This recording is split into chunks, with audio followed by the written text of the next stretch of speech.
Robert F. Kennedy was known to many as a great leader, whether he was working in the Senate or running for the highest office in the land. During his lifetime, he fought tirelessly to eradicate poverty and provide equality for all Americans.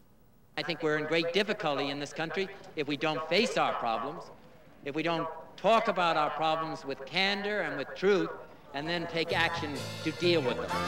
He had a passion for justice, and as Senator from New York, RFK helped found the Bed-Stuy Restoration Corporation, which sought to improve the impoverished neighborhood.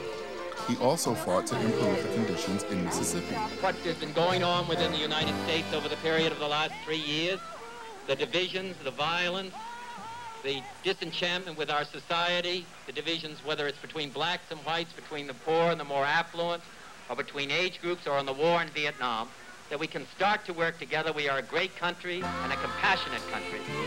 As Attorney General, he encouraged the federal government to become more diverse by hiring more Black Americans.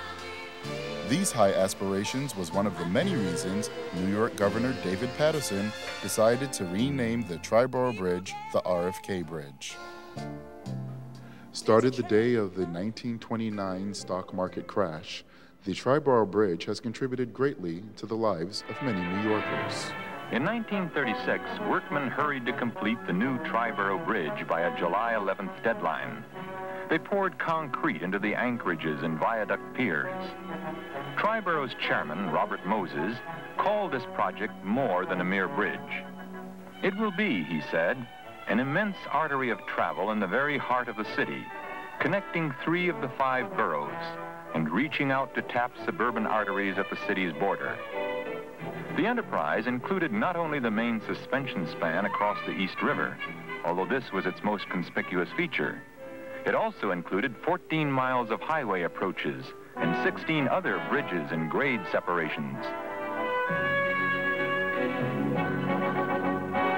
The engineers and workmen met the schedule. On July 11, 1936, the new Triborough Bridge opened officially to the public.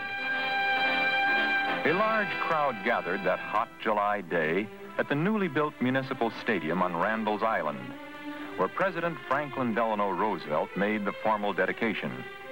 And thousands upon thousands of people crossed the Triborough Bridge for the first time. Many of them walked across, for not as many people owned cars in those days.